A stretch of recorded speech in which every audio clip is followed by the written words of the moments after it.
Et salut la team Parents Solo. Alors la semaine dernière, on a parlé de la solitude. Cette semaine, on va plutôt voir la partie rencontre. Alors comment faire des rencontres quand on a 40 ans? Vous allez me dire, oh, c'est compliqué en ce moment, coronavirus, machin truc. Bah oui, c'est vrai, mais il n'y a pas que ça. En fait, on se rend compte que on a tout un tas de blocages qu'on s'est créés. Le premier blocage qu'on rencontre, c'est ce que j'ai appelé le saboteur.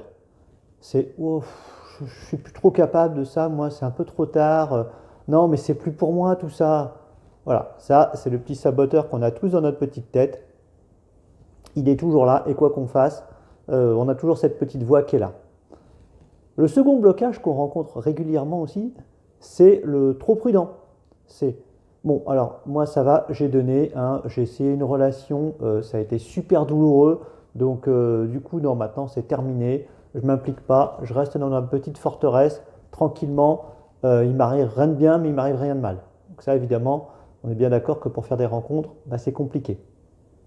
On a aussi le troisième type de comportement, qui est ce que j'appelle le prosaïque caché, c'est-à-dire que on va dire ok, moi je veux bien faire des rencontres. Par contre, il faut qu'il fasse 1,76 m, que ses cheveux fassent 12 cm de long, qu'il ait un grain de beauté sur le bras gauche. Bon bref, vous avez compris l'idée, vous mettez tellement de critères qu'au final, bah, vous êtes à peu près sûr de rencontrer personne. Il y a un autre point aussi chez les parents, c'est ce que j'appelle le surparent. Je dois tout faire pour mes enfants. Tout. Bah, évidemment, vous êtes papa, vous êtes maman. Oui, mais en fait, dans cette phrase, il y a une petite parenthèse qu'on ne dit pas, mais qu'on pense, c'est que on fait tellement tout pour ses enfants qu'on ne pense plus du tout à soi. On n'est plus une femme, on est une maman et juste une maman. Voilà. Et du coup, bah, ça évite aussi de d'aller tester un petit peu, j'allais dire, cette zone d'inconfort que va être la rencontre. Alors vous allez me dire, bah, c'est très bien, super Guillaume, maintenant que je sais tout ça, je ne suis pas bien avancé. Comment je m'en sors moi avec ça? Et bien c'est ce qu'on va voir dans le petit 2, les astuces. La première astuce, c'est tout simplement, quand vous allez faire des rencontres, quand vous allez essayer de, ce que je vais appeler séduire, il va falloir arrêter de tout observer, de tout décortiquer. Alors, il a croisé ses jambes comme ça à 1 minute 28, ça veut dire que non, mais vous n'allez jamais vous en sortir. Enfin, faut pas oublier que vous êtes face à un autre humain. Un homme, une femme, c'est un humain avec des sentiments. Donc, l'analyse purement mécanique d'une somme de détails vous amènera jamais à tomber amoureuse. Le deuxième point aussi, c'est supprimer les enjeux. Alors, qu'est-ce que je veux dire par là? Parfois, on se dit, bon, bah tiens, on rencontre quelqu'un, ça a l'air de bien coller, on s'entend pas mal. Bon, bah du coup, on essaie de se rencontrer. Et là, le jour de la rencontre, tétanisé complètement. Je ne sais plus quoi faire, je ne sais plus quoi dire, je suis perdu. J'ai plus l'habitude de faire ça. Je me retrouve comme si j'étais une petite gamine de 15 ans, 15-16 ans avec son premier amoureux. Bah oui, parce que on met beaucoup d'attentes et beaucoup d'enjeux et parfois aussi beaucoup de fantasmes. C'est-à-dire qu'on on va imaginer l'homme de telle ou telle façon, de telle ou telle chose. Et du coup, bah, il va y avoir à la fois un effet, parfois, j'allais dire qu'il va être de déception, genre ah bah il n'est pas comme je m'y attendais. Ou alors aussi un effet de ah bah oui, il est comme ça et maintenant je suis devant lui, qu'est-ce que je fais quoi? Donc c'est pour ça que il faut arrêter de penser en termes d'enjeux et aller simplement à la découverte de l'autre.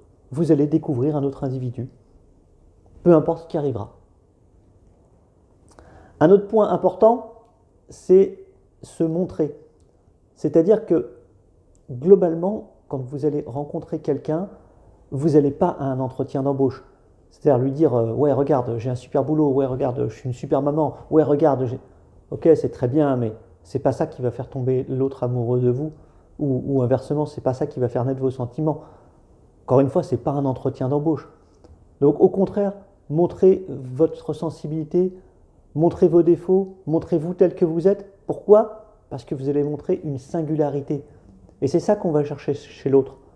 c'est quelque chose qui n'est pas comme tout le monde. Si un homme vous choisit parce que vous êtes spécial à ses yeux.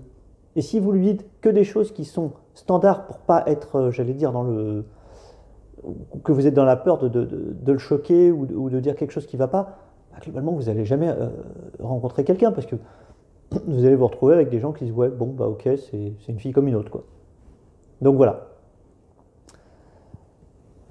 Un point important, c'est, je veux dire, la suite de ce point 3, c'est placer la relation sur un plan émotionnel. On a dit arrêtez la liste des critères, arrêtez tout ça, ouvrez votre cœur et appréciez le moment. Allez au-delà des considérations pratiques, il habite à 12 km, ou machin. Allez au-delà des apparences, ah bah oui, mais moi je le voulais, comme ci, comme ça. Appréciez juste le moment avec votre cœur. Vous êtes là, vous passez un bon moment, profitez-en, simplement. Voilà, et je terminerai cette vidéo en vous donnant, j'allais dire, ma définition de la séduction.